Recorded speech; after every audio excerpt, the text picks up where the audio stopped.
miles to go that way, through Newark, up to Lincoln.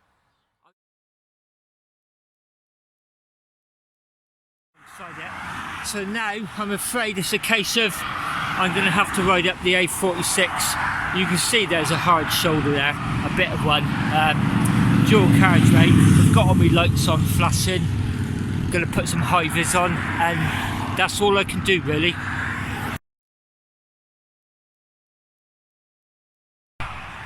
I did a couple of miles on the A47.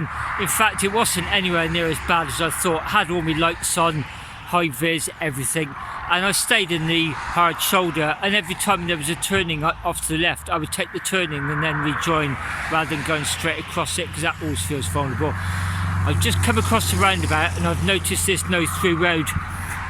I'm going to try it. I'm just going to see. It's clearly running parallel to Fosseway and it clearly leads somewhere. We'll see. Less than 10 miles to go, 9.7 in fact.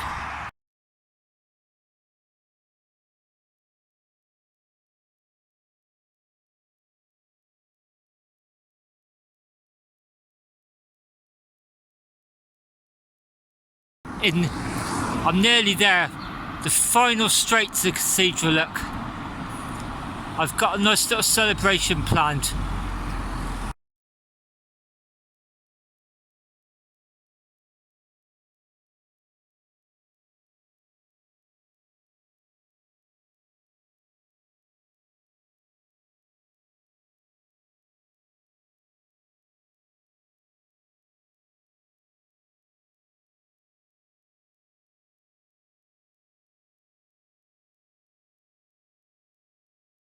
The Eagle has landed then, we're here, 11:45.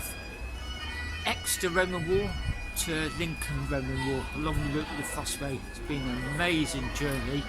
I'm just going to go up and have a look at the cathedral now, have a wander around some of the other parts of the wall, through Eastgate I think, and then down to the Travelodge to watch the football this afternoon.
Hello, good morning. It's now 5:30 AM on Monday the 14th of June, so I'm going home today. There's a really nice view of the cathedral from this room, let me show you. There's a bit of a tired looking railway station there. That was a nice view to wake up this morning. There's a bit of a sunrise behind that about half an hour ago.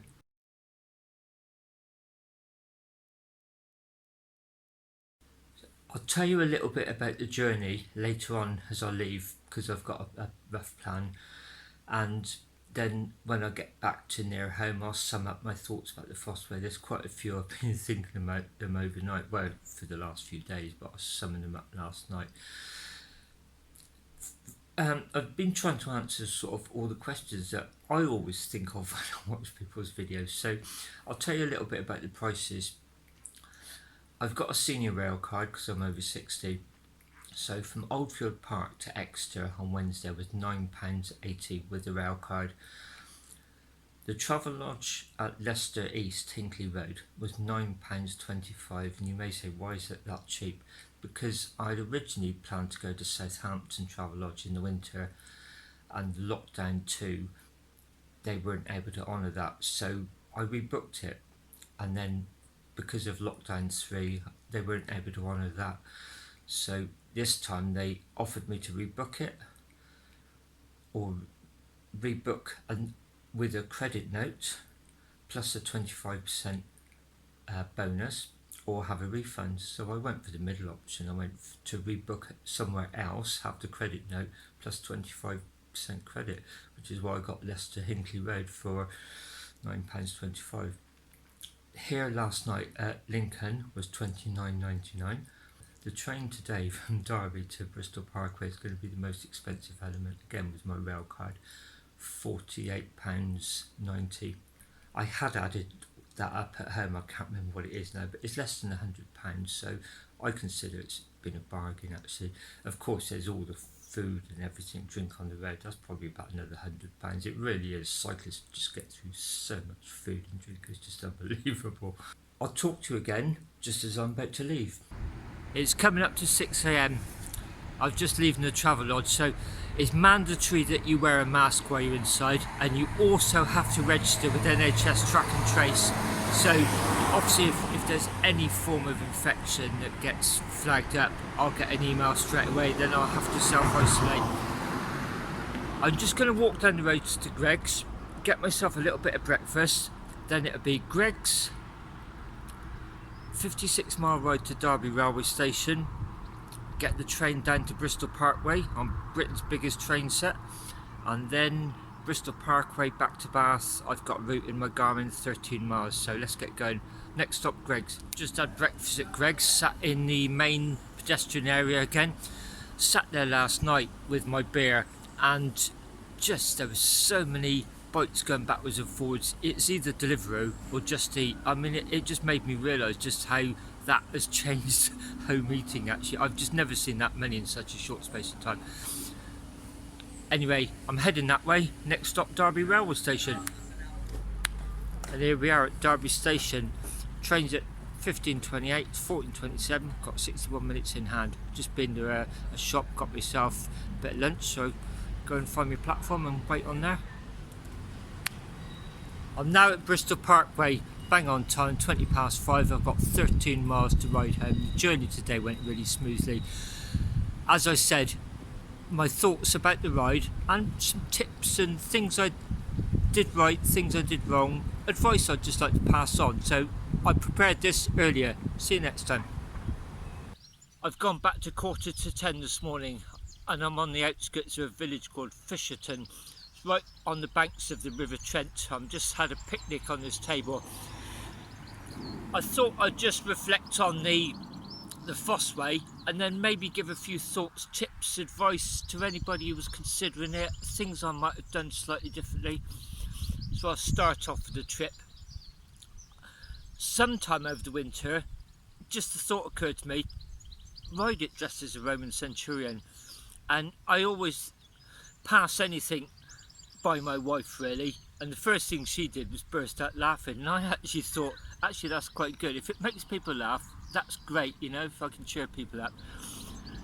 And after that she sort of helped me decide on the costume, and I got it off eBay, and she sort of gave me some advice on how to wear it. And the one thing I found from the from the test ride was definitely needed an elastic strap around it, so she helped me do that, and we punched some holes in the top because I got really hot on it. Even from day one, you do not need anything other than a very thin base layer on it. So getting on the train, Oldfield Park, I got a few funny looks, and then a group of young teenagers sat right opposite me. They got on at Bath Spa, they were giggling under their masks excuse me. I could see them discreetly taking photographs, and it was infectious. They were making me laugh, so that got off to a good start. I made the bike up with a bit of bling really. My friend Denise sort of suggested that after I did the Travelodge. She said you ought to bling the bike up, so I thought, how can I make it look like a chariot? So I put some gold ribbon around it, and I bought some very thin. I bought some very thin horses. In fact, they weren't horses, they were unicorns. We couldn't find anything that was suitable, so we bought these unicorns. I sawed the horn off and I painted them in gloss paint, and that's what I've got on the front as my chariot horses.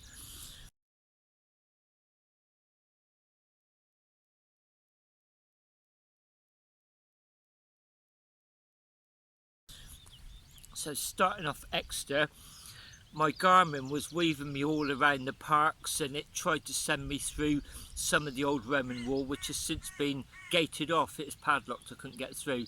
So I felt a bit of a divvy, sort of like keep going up paths in the park and then having to come back, because the Garmin was trying to send me through places where there was no access. Once I left Exeter, it was quite good. It felt like I really started as I got to a junction. So the M5 veered off that way and the A30 goes that way, and it's fantastic, the A30, because there's a silky smooth pavement running alongside it, and that is really good to get me out of the outskirts of Exeter. And then the first climb was, I was just cooking, even with just a thin base layer on and the thin nylon outfit and the hat especially. I was just cooking. I knew straight away heat was going to be an issue. And then a farmer's van stopped. He came out and he said, "Are you heading that way?" And I said, "Yeah." And he said, "There's a tractor turned over, the fire brigade are there, they're mopping up a spillage, the road's closed." And I said, "What's the alternative?" And he said, "I don't know really." And I said, "Will I get through on foot?" And he said, "I don't know." So I went down there, I dismounted, and they said, "Yeah, sure, just walk through." So that was quite good.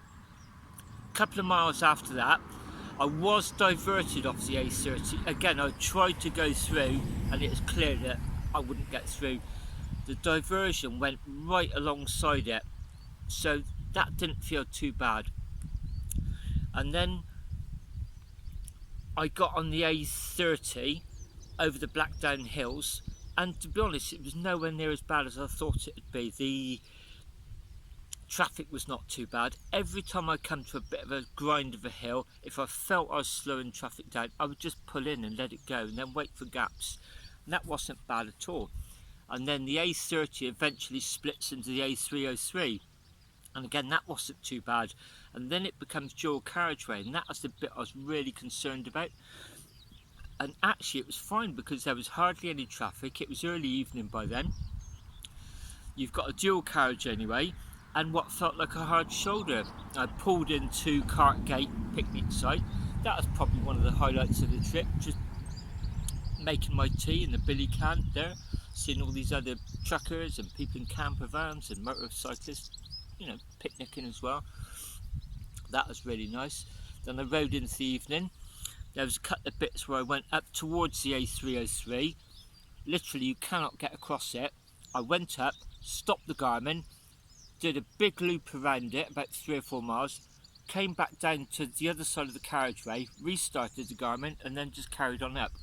I did that twice, and I don't know why. It's maybe because it is the time in the evening, dusk. It was just starting to get dark, and they were really two of the big highlights for me. I can't quite explain that, but they just were. I think it was more to do with the time of the day. And then I rode up to Lidford on Foss on the A37 as it was getting dark. That was quite nice. And I got to Pill Hill. It's a really steep climb, and then it goes down the other side and it's flat to Shepton Mallet before the Mendicks really start. That was brutally hard going up there. And then the road, the Fosseway goes up, and the A37 sort of snakes around, and the original Fosseway is still a very minor road, a country lane, which remains a straight line as the modern road curves around it, almost like a protractor. And I camped in between the two. I had the Fosseway on the right hand side, the modern A37 on the left hand side. That bivvy was actually fantastic. About 11:30, eventually got into bed about midnight. Woke up the next morning, down the bottom of the hill. The garage and the old post office is now closed, but on the right hand side, within a mile, there were just little, it's like not an industrial estate but a farm estate where there's a shop and the cafe. I just sat outside and had that lovely breakfast within a mile of my bivvy. That was just absolutely fantastic. And then from Canard's Grave through Shepton Mallet, especially as you enter the Charlton estate and it becomes rough stuff, I thought that was going to be an easy day, 20 miles, and it was brutal. It was, well, should I say Brutus the assassin. It's literally up, down, up, down, up, down, up, down. And by the time I got to Bath, I was absolutely shattered. So my easy day of 20 miles was probably one of the hardest days actually. So it was really good to get back to Bath, replenish, recharge everything, have a shave, a shower, my own bed. That's fantastic, ready for stage 2. Stage 2 started off leaving my house, retracing back to the bottom of Holloway, riding along the riverbank in Bath, and then going out to the original Foss Lane out of Bath, not the modern Bannerdown. And I'd ridden that before on a recce, and the lane takes you straight up, then suddenly it turns to gravel, and eventually that turns to just a track through some woods. Excuse me, my Garmin's beeping away. And last time I went off course. It's very difficult to navigate. This time I went straight across. I'm pretty sure I followed the Fosseway, so I was really chuffed by that. And then after a few miles of minor road, again up and down, just before after the motorway, there's the remainder of the morning and early afternoon was just nearly all off-road gravel, and it was fantastic. I saw horse riders, walkers, other cyclists, classic motorbikes, scrambling motorbikes, and there was just the bloke and his wife, I think, on their sidecar that's slightly stalled on the hill out by the Roman settlement. That was just absolutely amazing. And then I had to skirt around Cotswold Airport, and there's all the old jumbo jets, you know, that have just been mothballed due to the COVID, I think. The demand is just not there for them anymore. And then it got quite busy in Cirencester, and the bit out of Cirencester, A429, was okay until I got to about just before Burford, and it was round about rush hour, and it was single carriageway. And again, I just, every now and again, if I felt there was a queue of traffic behind me, I just pulled in and let them go. There's one really memorable bit along there. I kept seeing signs for Foss Bridge and the Chedworth Roman Villa, and when I got to Foss Bridge, it literally was like a plunge down and then almost like a mountain, a wall at the other side. And even going down, it was actually quite scary, that descent, and thank goodness there was a crawler lane on the way up. And it was so steep, I was riding nearly as fast as a lorry. There was this lorry right beside me, and it was struggling to get up that hill. That was just unbelievable, and it really brought home to me the actual engineering of the Fosseway. If a modern day lorry, admittedly on tarmac, but if a modern day lorry is struggling to get up there, how on earth did horses and carts get up there? Just, that really brought it home to me, just what an impressive structure the Fosseway is. And then I stopped at a store on the road, had my tea, you know, boiled some water up in the billy can, a nice twee green in Star on the Road, got a few funny looks. By that time I didn't really care because I just got immune to all the comments. Brewed me tea up there. When I left, the road was really fast. Most of it was downhill, there was a tailwind, all the traffic had pretty much dissipated, and I rode into the evening really fast section through Moreton in the Marsh. A tip I would give to anybody here who's thinking of doing this: stock up on supplies at Moreton in the Marsh, because I didn't know this, but there's a long stretch after that where there's nothing, unknown to me. Soon after Moreton in the Marsh you go through Shipston on Stour, and then the A road veers off, but the Fosseway carries on, the B road, and that's where the signs were, and that's where I did the second night bivvying. That was really fantastic.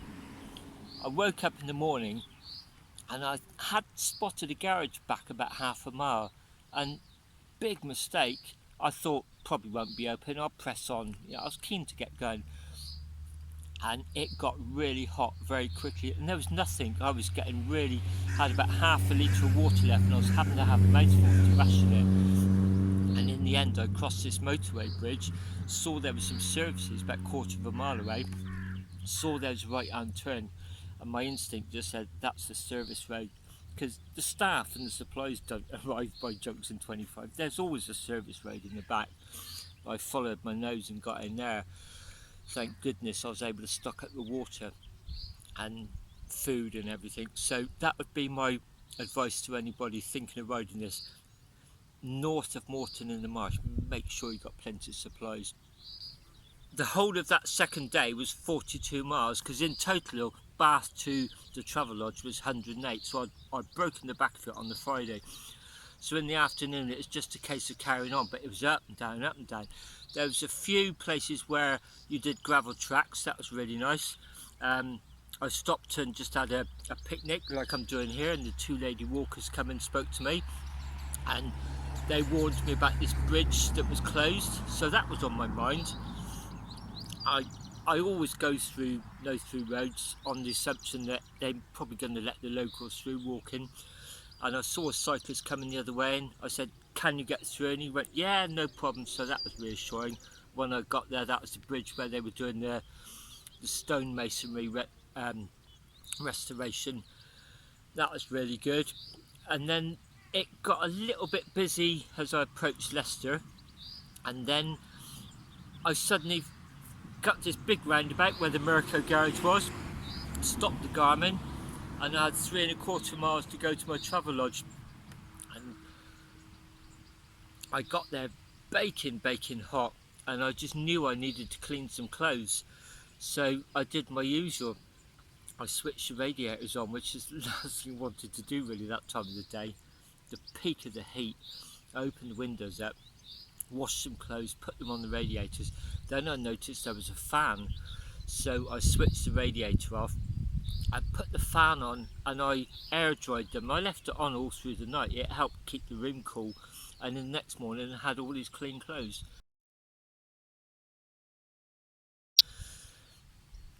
That was Sunday, so I set the alarm for 3 AM, got up, went back to the roundabout, restarted my Garmin. I was just doing a bit of video and this fire engine came along, and they sort of like put the siren on very briefly, and just all started waved and like that, so that was quite nice. Rode through Leicester and thought, I made sure I had supplies, because thinking I didn't want to suffer the same fate as the previous day. I thought 4 o'clock in the morning, you know, there's on a Sunday as well, there's going to be nothing much until 10 o'clock. Big mistake. I went through Leicester and it was like a Saturday afternoon. It was just unbelievable. So many people about, couples walking home drunk, a couple of guys sort of rolling, whatever. I got deviated through this pretty deprived area, and thinking it was just surreal. And even then there was people just on street corners. This was like 4:15 in the morning. Then I went through Leicester town centre itself, and it was so busy, and I determined not to stop, but I had to get off and push at one point to a pedestrian street, and that's where I took this photograph. And there's nobody about, but that's not the story. There was tons of people about. And there was one bit as I was leaving, there was a bus stop and there was queues of people by it. I mean, I saw lots of taxis and you expect that, don't you? Saturday night, early hours of Sunday morning. But there was a bus stop at 5 o'clock in the morning in Leicester. It was just bizarre. It really, really was. So then I went up to, got on this section of the A46, which is I'd been nervous about, and it was fine. It's really silky smooth, tailwind, virtually no traffic. It had a hard shoulder anyway.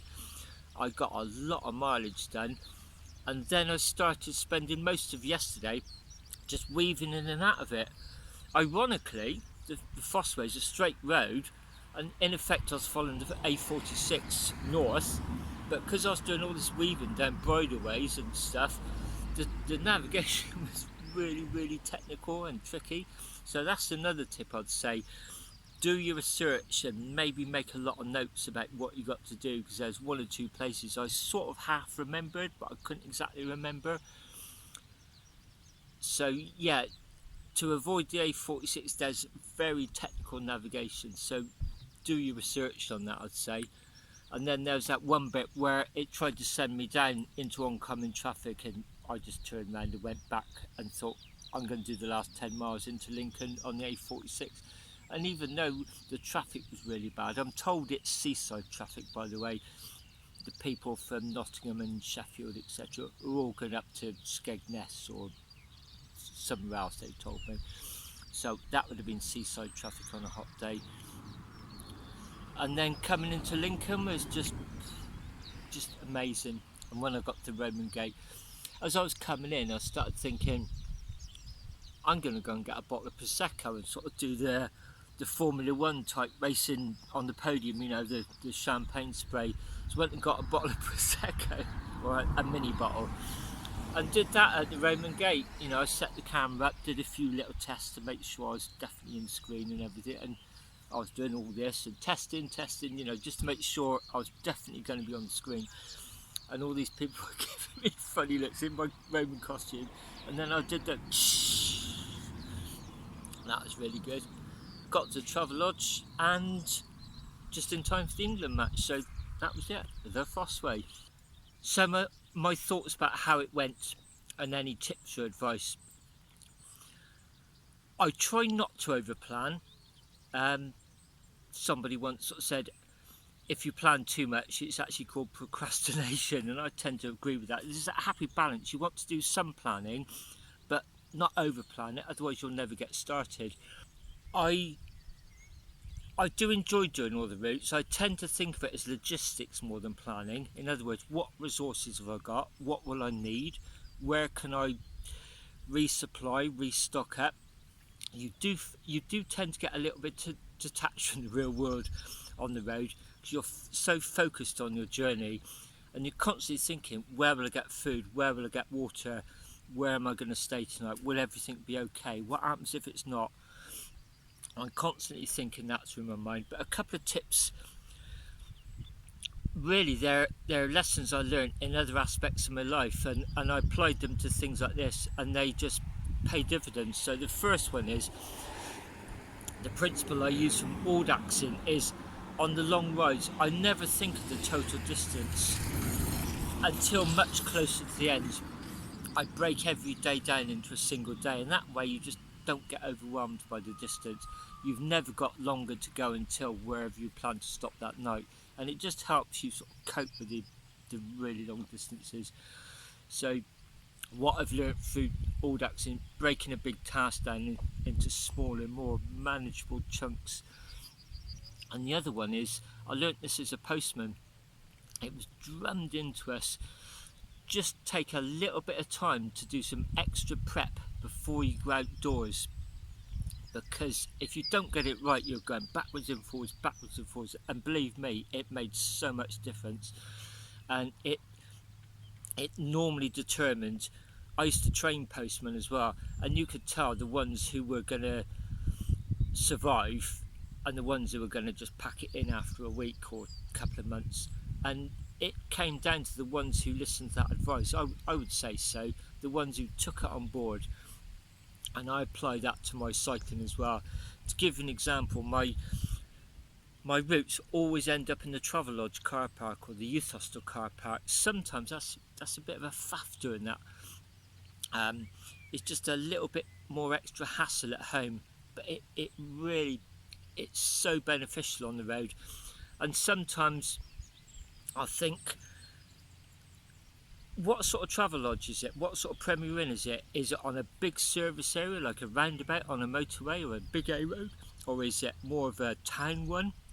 And I'll drag the Pegman in and have a street view look at it and look at it a couple of times, just so I've got a mental map in my head.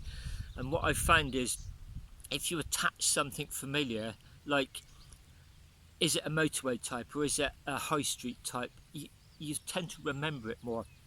Classic example was Saturday when I left to Fosseway. I went down this B road, then I turned down a country lane, then I went through this sort of like modern housing estate with all these mock Tudor beamed houses, and I was like 0.9 miles from the Travelodge, and think, where can one be round here? Then you suddenly join this main road, you think, it must be along here.